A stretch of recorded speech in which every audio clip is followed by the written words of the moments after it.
This is Mining Safety Report number 447, dated March 19th, 1881. I am Inspector William Marsh, appointed by the Territory of Nevada Mining Commission. They will burn this document. They will burn me too, if they can find me first. I am writing this in a boarding house in Carson City, door barricaded, because what I found in the Callahan silver mine cannot be allowed to stay buried. The company knows. The territorial governor knows. And now you know why I will be dead within a week of filing this report. I arrived at the Callahan mine on 4/14th, standard inspection.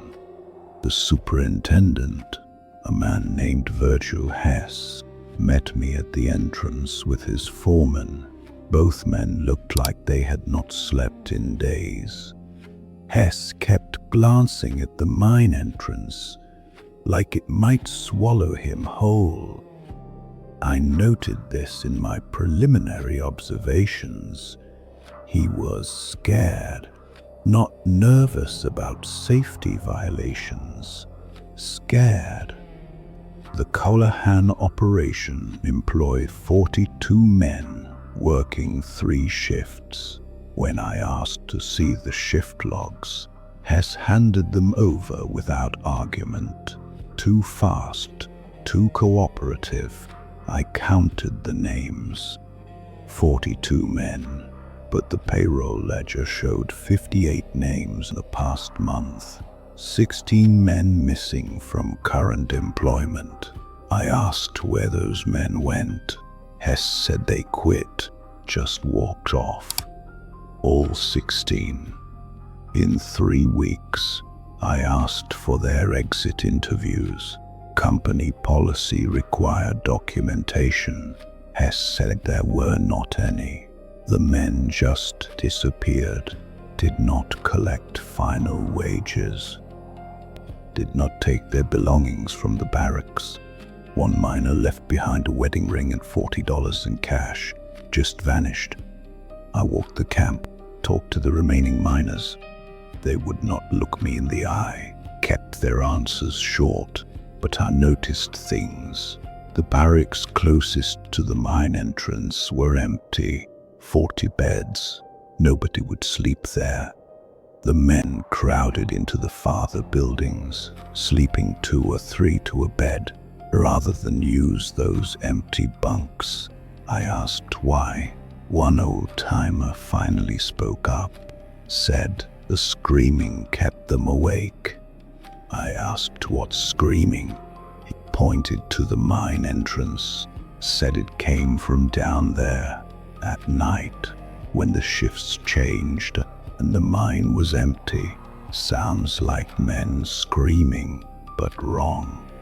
Like something trying to sound human, but not quite getting it right. The camp doctor's log showed something else. 18 men treated for hearing damage in the past month. All of them worked the Eastern Drift. All of them reported the same thing, high-pitched clicking sounds that made their ears bleed. The doctor recommended they be moved to different sections. Hess refused, said they were imagining things. 3 of those 18 men were among the missing 16. That is when I knew I was going down into that mine, whether Hess wanted me to or not. The cage dropped us 800 feet. The temperature climbed 20 degrees. My lantern light barely pushed back the darkness. The main shaft was standard construction, good timber supports, proper ventilation, everything by regulation. But the air smelled wrong. Copper and rot, like meat left in the sun, but cold. Hess took me to the new Eastern Drift. They'd been expanding that section for 2 months. Rich veins, he said. Some of the purest silver assay he would ever seen. The drift ran 500 feet into the mountain, then stopped at a wall of rubble. But before we reached it, I noticed the walls. They were wet, not seepage, not normal mine moisture. This was thick, viscous, like sap, but it smelled of ammonia and decay. I touched it with my glove. It was warm, body temperature. The rock itself was cold, but this substance was warm. Hess pretended not to notice, kept walking. But I saw him wipe his hands on his pants. He would touched it too. The smell got worse as we approached the rubble wall. That meat rot smell. But underneath it was something else. Something organic and living, like being near a nest of animals. That thick, musky scent of too many bodies in too small a space. My lantern flickered. The flame bent sideways like there was a breeze, but we were 800 feet underground in a dead-end drift. There should not be any air movement. I held the lantern higher. The flame kept bending toward the rubble wall, like something on the other side was breathing in, drawing air through the cracks. I asked what happened. Cave in? Hess shook his head. They broke through, he said, into something else. I moved closer to the rubble. It was not a cave-in. It was a seal. Someone had deliberately filled this opening with rock and tailings. I could see the pattern. Intentional, careful, and old. The rocks were different from the surrounding stone, darker, colder to the touch. Behind the seal was a tunnel, not a mine drift. A tunnel, carved smooth, no tool marks, no support beams, just a perfect circular passage descending into the mountain at a steep angle. The air coming from it was cold enough to make my breath fog. Hest told me they would cleared enough rubble to send 3 men through. Scouts. They came back after 20 minutes, white-faced, babbling about passages and chambers and things they would seen. Things that moved. Hess sent them home, told them to keep quiet, paid them a month's wages to disappear. Then he sent 3 more men, professional miners, experienced. They took lanterns and rope and went down into that tunnel. This time Hess waited at the opening. 1 hour, 2 hours, 3 hours. 1 man came back. His name was Pike, Thomas Pike. He was crawling. His lantern was gone. His fingernails were torn off. When Hess pulled him out of the tunnel, Pike looked at him and started screaming. Not words, just screaming. He died 4 hours later. Heart gave out. The company doctor said it was exhaustion and shock. But before Pike died, he managed to speak. Just once. Just 3 sentences. Hess wrote them down. Showed me the paper with shaking hands. Pike said they got separated in the chamber. Said the darkness was absolute. Lanterns went out one by one, like something was extinguishing them deliberately. Pike heard his partners calling for him, except they were in front of him, and behind him, and above him, all at once. The voices were moving, surrounding him. Then he realized the voices were too perfect, too identical. The things were mimicking his partners, calling to him, trying to make him reveal his position. Pike stayed silent, stayed still. For hours, he could hear them moving around him, searching. Their breathing, their clicking. Sometimes it would make sounds, test different voices. A woman singing a lullaby, a child crying, an old man coughing. They were practicing, learning. Eventually they left, or he thought they left. He waited another hour, then crawled for the tunnel, found it by touch, alone. In the darkness he would touch things, piles of things, soft things. He did not describe them in detail, just said they were warm, still warm. But Pike had written something before he died, scratched it into the dirt floor of the barracks with his ruined fingers. Hess showed me the words.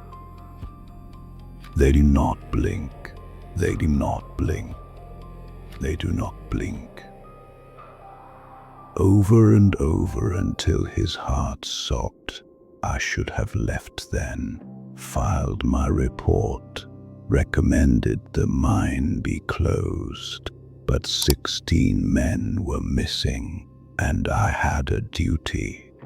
I ordered Hess to give me 3 volunteers and enough rope to reach 500 feet down. Hess refused. I told him I would shut down his entire operation if he did not comply. He assembled the men. We went through the sea at dawn. 4 of us, me, 2 miners named Cortez and Beach, and Hess himself. We carried lanterns, rope, pickaxes, and revolvers. The company did not ask why we needed revolvers for mining inspection. The tunnel descended in a spiral, smooth walls, perfect geometry. No human hands carved this. The air got colder with every step. Our breath clouded thick. The lanterns barely made a dent in the darkness. It felt like the black was pushing back against the light. We descended for 30 minutes. The tunnel opened into a chamber, massive, cathedral-sized. Our lanterns could not reach the ceiling or the far walls. The floor was flat and smooth as glass, and it was covered in bones, not animal bones, human bones, hundreds of them, thousands, piled in drifts against the walls, scattered across the floor. Some were ancient, crumbled to dust at touch. Others were fresh, still had scraps of cloth, still had hair. Cortez found a skull, recent. The back of it was cracked open like an egg. Something had scooped out the inside. I found a miner's helmet, brass lamp still attached. I recognized the company stamp, Callahan Mine, standard issue. The leather strap was torn, claw marks. The brass was dented inward, like something had bitten through the metal. Beach was examining bones near the far wall. He called out. His voice echoed strangely. I walked over. He would found them arranged, not scattered, arranged. Dozens of skeletons laid out in rows, organized by size. The smallest bones at one end, the largest at the other, like a collection, like they were being sorted. Between the bones were other things. Personal effects, wedding rings, pocket watches, photographs, tools, all ranged in neat piles. Some of the photographs were old, daguerreotypes from the 40s and 50s. Others were recent. Family portrait, a woman and 2 children. Frame was clean. Someone had been handling it. Then I saw the writing, scratched into the smooth stone floor. Names. Dozens of names, some carved deep, some barely visible. I recognized 3 of them, miners from the Callahan payroll. Among the missing 16, the names were not just carved, they were surrounded by tally marks, hundreds of them, thousands. Like someone had been counting down here in the dark, counting days, counting screams. I do not know. That is when we heard the sound, wet clicking, like someone working their tongue against their teeth, came from everywhere and nowhere. The chamber's acoustics made it impossible to locate. Each spun in a circle, lantern high, trying to find the source. The clicking stopped. Silence. Then we heard breathing, multiple sources surrounding us. Hess raised his lantern toward the far wall. The light caught something moving, pale, low to the ground, fast. It disappeared behind a pillar of stone. Then another one moved, to our left, then behind us.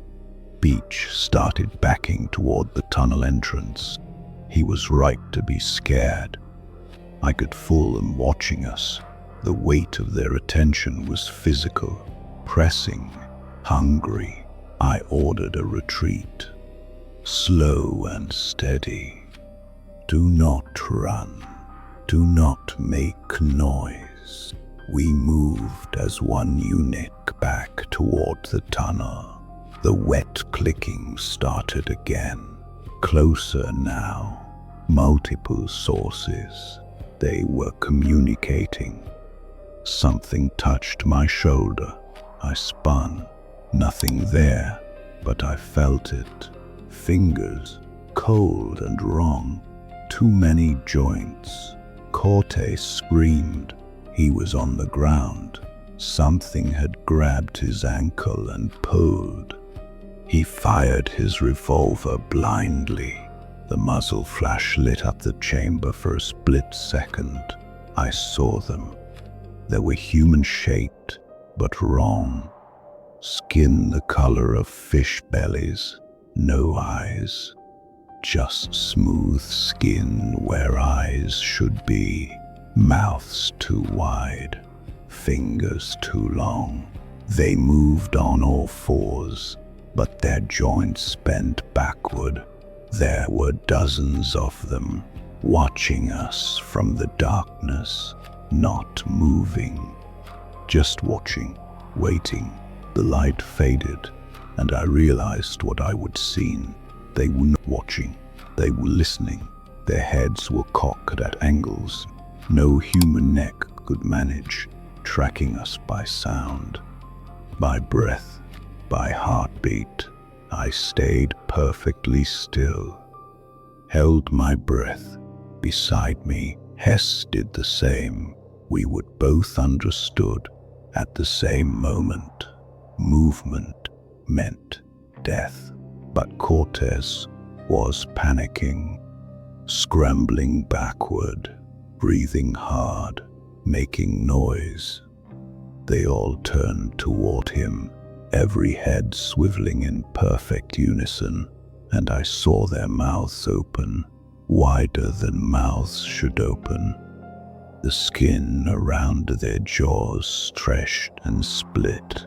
Inside were rows of teeth, not like human teeth, like lamprey, concentric circles of needle-sharp points going back into their throats. One of them made a sound, a perfect imitation of Cortez' scream, exact pitch, exact tone. Then another one joined in, then another. The chamber filled with dozens of Cortez screaming at himself. The real Cortez stopped screaming, froze. The terror on his face was absolute. The mimicry stopped. Silence. Then they all made a new sound. They were laughing. Human laughter, but layered, overlapping. Dozens of voices laughing in harmony. Some of the voices sounded like children. Some sounded like old men. Some sounded like women. They would learn those sounds from previous victims. Cortez fired again. The bullet ricocheted off stone. One of the things hissed, a wet, bubbling sound. Then they all started hissing. The noise filled the chamber, deafening. Hess grabbed Cortez and hauled him up. We ran, protocol be damned. We ran for the tunnel. The hissing turned into screeching. They were coming after us. I could hear them behind us, scuttling on the smooth stone. Fast, too fast. Beach was in front, lantern swinging wildly. He reached the tunnel first and dove through. Hess pushed Cortez in next. I turned to cover our retreat. They were right behind me, close enough to see details. Their mouths were lined with teeth like needles, rows and rows of them. Their fingers ended in black claws, and their skin, God, their skin was moving, crawling, like something was underneath it. I fired 3 shots, did not aim, just fired to slow them down. One of them went down, the others kept coming. I turned and ran. The tunnel was a nightmare, steep, smooth, hard to get traction. I could hear them behind me, their claws clicking on stone, getting closer. My lantern went out, dropped it in the panic. I climbed in total darkness, hands and knees, following the sound of Hess and the others ahead. Something grabbed my boot. I kicked hard, felt it connect with something soft. It let go with a wet tearing sound. Something warm splashed on my leg. I did not look back. Did not want to know what I would kicked. The tunnel twisted. I slammed into the wall, felt my shoulder crack. Kept climbing, had to keep climbing. Behind me, the clicking was joined by that wet breathing sound, heavy, labored, like lungs that did not work quite right. Then I heard Cortez ahead of me. He was crying, begging, praying in Spanish. His voice was getting farther away. He was climbing faster. Good. He needed to get out. We all needed to get out. Something brushed my hand. Fingers, long and cold. Too many joints. I jerked away and lost my grip. Slid backward 5 feet before catching myself. The thing was right there. I could feel it, smell it. That rot smell mixed with something sweet, like fruit left too long in the sun. It made a sound right next to my ear, a whisper, my own voice saying my name, William, William, William, over and over. perfect imitation. It had learned my voice from hearing me shout during the chamber fight. I swung blindly with my fist, connected with something. It felt like punching a sack of wet meat. The thing hissed and pulled back. I scrambled forward. My hands were bleeding, torn on the rough stone near the entrance where the tunnel met the mine drift. Hess was shouting, telling me to hurry. I could see light ahead, the drift, safety. I threw myself forward and fell through the opening into the mine. Cortez and Beach were already sealing it, shoveling rock and tailings into the gap. Hess helped me up, and we joined them, worked like madmen. We could hear them on the other side, scratching, testing the barrier. Those wet clicking sounds, those hisses, we sealed it tight. Used timber and rock, and anything we could find. Then we ran for the cage, did not stop until we were topside, did not speak until we were out of the mine entirely. Hess pulled me aside, told me this was the third time they would seal that tunnel. It kept getting opened by the things inside. They were learning, getting smarter. Last time, they had killed 4 miners before Hess could reseal it. I asked about the 16 missing men. Hess looked at the ground, said 12 of them went into that tunnel and did not come back. The other 4 saw what came out and ran, disappeared, probably still running. He begged me not to file the report, said the company would shut down. Hundreds of men would lose their jobs. The territorial government would deny everything, bury it, bury me. Filed it anyway, submitted it to the Mining Commission on March 18th. The clerk who received it turned white when he read it, told me to wait. He came back with 2 territorial marshals, the man in a suit I would never seen before. The man in the suit asked if I had copies. I said no. He asked if I would told anyone else. I said no. He smiled, told the marshals to escort me home, make sure I was comfortable, make sure I did not leave town. That was yesterday. This morning, I saw smoke rising from the Mining Commission building. A clerk I knew told me that there would been a fire, records room, everything destroyed. Very tragic. No casualties. I went to my office. My files were gone.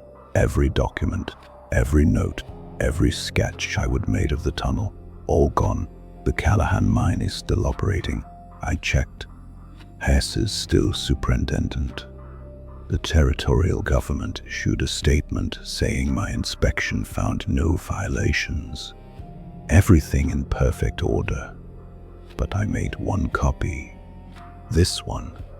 Hidden it where they will not think to look, because someone needs to know. The Callahan silver mine sits on top of something old. Something that lived in the mountain long before we got here. They are sealed down there now, but seals break, and those things are patient. I am leaving tonight, taking a stage to California. Probably will not make it.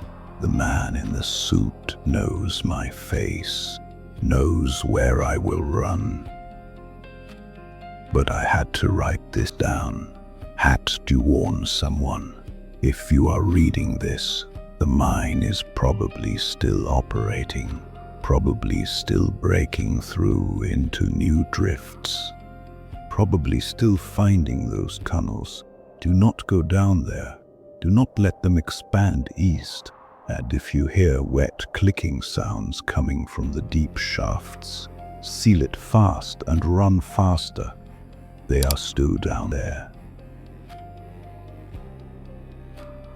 They are still hungry, and they are learning to open doors.